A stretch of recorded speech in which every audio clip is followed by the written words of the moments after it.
आज हमारे इस विमान के उद्गम का आरंभन हो रहा है।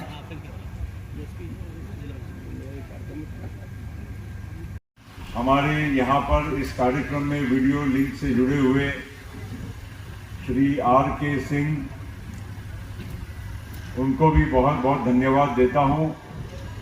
और इस कार्यक्रम में उपस्थित हमारे गोंदिया के विधायक, गोंदिया के जिला परिषद अध्यक्ष, गोंदिया के पूर्व विधायक, गोंदिया के प्रशासन के हमारे कलेक्टर, SP, CEO, APD और आए हुए सभी गणमान्य अतिथि बालाघाट, गोंदिया, भंडारा से, उन सभी का यहाँ पर मैं अपनी ओर से बहुत बहुत स्वागत करते हुए धन्यवाद व्यक्त करता हूँ कि आप सबने यहाँ पर इस महत्वपूर्ण क्षण में हिस्सा लेकर ये सिद्ध करने का भी काम किया है कि गोंदिया के इस विमान अड्डे पर हवाई सेवाओं की हमारे इस पूरे परिसर के सर्वांगीण विकास के लिए कितनी ज़रूरत है, कितना महत्व है।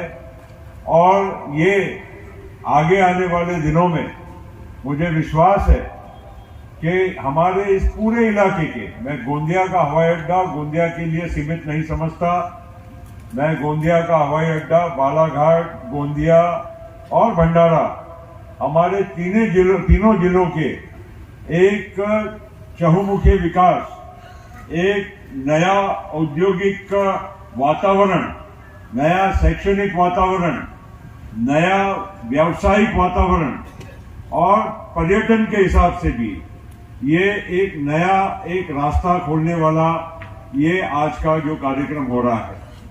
इंडिगो, आप सभी लोगों को मैं बताना चाहता हूं और खुशी से बताना चाहता हूं कि ये इंडिगो की, अभी R.K. सिंह जी ने कहा 2014वीं ये हर रोज की विमान सेवा है।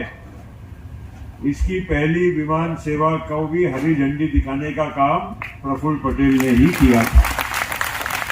और मुझे इस बात की भी खुशी है कि जो एक मौका मुझे भारत के विमान सेवा के इस क्षेत्र में काम करने का मिला, उसका एक हिस्सा आज मैं अपने गोंदिया के गृहनगर में भी मैं ला सका। ये मेरे लिए भी बहुत गर्व की बात है, मजे की बात है। साथियों, जब 2004 में मैं एविएशन मिनिस्टर बना और यहाँ पर अपने पुरानी ब्रिटिश कालीन जमाने की एक रनवे, यहाँ पर एक अबैंडन रनवे था क्योंकि सेकेंड वर्ल्ड वॉर खत्म हो गई थी और ये हमारा बिरसी का जो पूरा एरिया था पूरा डेवलप कर लिया था आर्मी ने, एयरफोर्स ने उस जमाने में। लेकिन वो पूरा होते होते लड़ाई समाप्त हो गई और शायद ये हमारा जो सपना उस जमाने का हो सकता था वो पूरा नहीं हुआ। जब मैं एविएशन मिनिस्टर बना, सौभाग्य से श्री R.K. सिंह भी मेरे ही मंत्रालय में मेरे एक वरिष्ठ साथी के तौर पर काम करते थे और उन्हें मालूम है कि हम लोगों ने पूरे देश में विमान सेवा आखिरी आदमी तक कैसे पहुंचे, हर सामान्य आदमी हवाई जहाज की सेवा का कैसा फायदा ले सके, ये हमारा सपना था। और उस सपने में इंडिगो का भी एक महत्वपूर्ण हिस्सा था। जब इंडिगो पहली बार जब हवाई सेवा शुरू करने के पूर्व हवाई जहाज का ऑर्डर देने के लिए हमारे पास परमिशन के लिए आए तो 100 हवाई जहाज हम मंगाएंगे, हम ऑर्डर करेंगे, तो शायद एक बार मेरी भी आंखें विश्वास नहीं कर रही थी कि ये इतना बड़ा ऑर्डर ये पूरा कर पाएंगे कि नहीं, ये सेवा आगे इतनी बड़ी कभी कंपनी बनेगी कि नहीं। लेकिन आज हमारे भारत में उस जमाने में 100-125 हवाई जहाज थे, आज करीब 700 हवाई जहाज हमारे देश के आकाश में उड़ रहे हैं। उसमें इंडिगो के करीब 350 है, बाकी एयर इंडिया के और भी एयरलाइंस के सभी मिलाकर आज 700 जहाज हमारे देश में आज उड़ान भर रहे हैं। और ये संख्या आगे जाके 2000 जहाज कोई बहुत ज्यादा समय नहीं लगेगा। और जब इतने जहाज उड़ेंगे, और आज इस साल 15.5 करोड़ हवाई जहाज में बैठने वाले यात्री हुए हैं और 7 करोड़ से ज्यादा अंतरराष्ट्रीय हवाई जहाज सेवाओं में यात्री उड़ान भर रहे हैं। अभी भी मेरे हिसाब से 140 करोड़ की लोक संख्या की देश में मुश्किल से 4 से 5% लोग शायद साल में एक बार हवाई जहाज में बैठ रहे हैं। जिस दिन 10%, 15% लोग हवाई जहाज में सफर करेंगे तो मैं आपको कहने में मुझे गर्व होगा कि विश्व में 1 नंबर की हवाई यात्राओं में भारत का नंबर रहेगा, उसके पश्चात ही दूसरे देश। और ये काम 2004 में कुछ योगदान मुझे करने का मौका मिला। गोंदिया में हवाई अड्डा जब 2004-05 में निर्मित की काम की शुरुआत हुई, लोगों को लगता था, लोग मजाक करते थे, प्रफुल्ल भाई ने अपने हवाई जहाज आने जाने के लिए ये हवाई अड्डा बनाया। खैर ठीक है, हमने कैसे भी बनाया, एक भी रुपया अपने आपके हमारे बजट में से नहीं गया था, भारत सरकार ने पैसा दिया था। और आज 15-16 साल के बाद ये हवाई सेवाओं की आपको कितनी आप आतुरता है और कितनी जरूरत है, ये मेरे से ज्यादा आप बेहतर समझ रहे हैं। तो ये उस टाइम पे अगर नहीं बनाते तो आज हवाई अड्डा नया इस स्केल का बनाना, वो भी एक हवाई सेवा की शुरुआत करने के लिए शायद नामुमकिन होता। मुझे संसद में एक बार प्रश्न पूछा गया कि ये गोंदिया में आप इतना खर्चा कर रहे हैं। मैंने पूछा, मैंने सामने प्रश्न पूछा कि आपको मालूम है गोंदिया का एमपी कौन है? तो वो सामने वाले एमपी ने जिसने प्रश्न पूछा जरा शर्मा गया, तो बोले नहीं आप एमपी है। तो मैंने बोला मैं मेरे गांव की, मेरे क्षेत्र की हवाई अड्डे का विकास मैं नहीं करूंगा तो क्या आप करने आएंगे? मुझे मौका मिला है, मैं करके दिखाऊंगा। और आज नहीं, ये भविष्य के लिए कर रहा हूं। और साथ साथ में नेशनल फ्लाइंग ट्रेनिंग इंस्टीट्यूट जो हमने यहाँ खड़ी की, वो उसी उद्देश्य की कि ये हवाई अड्डे का इस्तेमाल हो।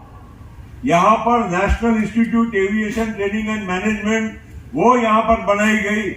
उसका भी उद्देश्य है कि ये हवाई अड्डे से प्रशिक्षण लोग यहां से प्राप्त करें, एयरपोर्ट अथॉरिटी को भी मिले उसका लाभ, प्राइवेट विमान सेवाओं को मिले, और पूरे एविएशन सेक्टर हमारे देश का आगे और बढ़े, और इससे हमारे देश का विकास हो, साथ साथ आज नहीं कल हमारे गोंदिया का भी विकास हो।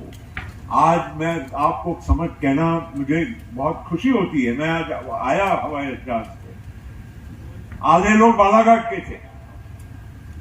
एक व्यक्ति बोले हमारे वर्मा जी के भाई, हम वीजा लेने के लिए हैदराबाद गए थे। एक एनएफटीआई का स्टूडेंट था केरला का, वो बोले मैं यहाँ एनएफटीआई में प्रशिक्षण कर रहा हूं, मेरे लिए बहुत इजी हो गया है।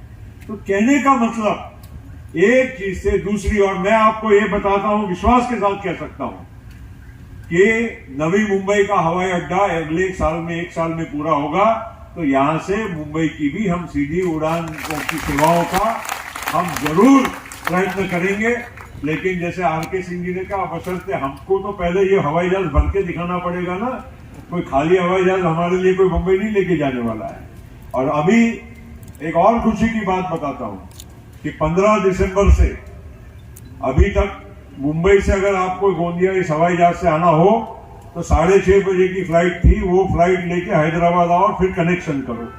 अभी मेरे निवेदन पे मुंबई से 8:05 को चलने वाली हवाई जहाज की सेवा 8:30-9 को हैदराबाद आएगी, और आपको यही फ्लाइट में कनेक्शन के साथ थ्रू बोर्डिंग आपको विद चेक इन बैगेज आपका हो जाएगा, ताकि आप मुंबई से गोंदिया 4 घंटे के अवधि में सीधा गोंदिया पहुंचेंगे। ये हमारे लिए बहुत अच्छी बात है। और हैदराबाद क्यों चुना गया ये भी आपको बताता हूं, क्योंकि हैदराबाद इंडिगो का बहुत बड़ा हब है। और वो हब के माध्यम से हैदराबाद से आपको हर देश के हर कोने में चंद घंटों में फ्लाइट्स के कनेक्शन है, पूरे विदेश में जाने के कनेक्शन है। हैदराबाद हमारे लिए हर तरह से कामकाज व्यवसाय बहुत तरह से भी वो अच्छा है। और यहाँ से अब सब लोगों ने तिरुपति के दर्शन कर ही लेना चाहिए, क्योंकि सीधी ये हवाई जहाज की सेवा यहाँ से तिरुपति जाती है वाया हैदराबाद, बिना हवाई जहाज बदले। तो आप सब लोग इसका लाभ लें। मैं फिर से आप सभी लोगों से गुजारिश करूंगा कि हम ये सेवाओं का लाभ लेते हुए, ये सेवाएं अगर ज्यादा चलेगी तो इंडिगो आज तो हमारे कहने से शुरू कर चुकी है, लेकिन आगे आने वाले दिनों में इंडिगो को और सेवाएं अगर हमको चालू करना हो तो हमको ट्रैफिक भी दिखाना पड़ेगा। तो मैं चाहूंगा कि व्यापार, व्यवसाय और बाकी हर तरह से जुड़े हुए हर क्षेत्र के लोगों ने इन सेवाओं का लाभ लेना चाहिए। मैं वक्त इसलिए नहीं ज्यादा लूंगा क्योंकि इंडिगो टाइम पे चलने वाली एयरलाइन है, उनका फ्लाइट टाइम से ही डिपार्चर, जैसे अराइवल हुआ डिपार्चर भी होना चाहिए। इसलिए मैं अपने शब्दों को यहाँ विराम देता हूँ। इंडिगो को बहुत बहुत धन्यवाद देता हूँ।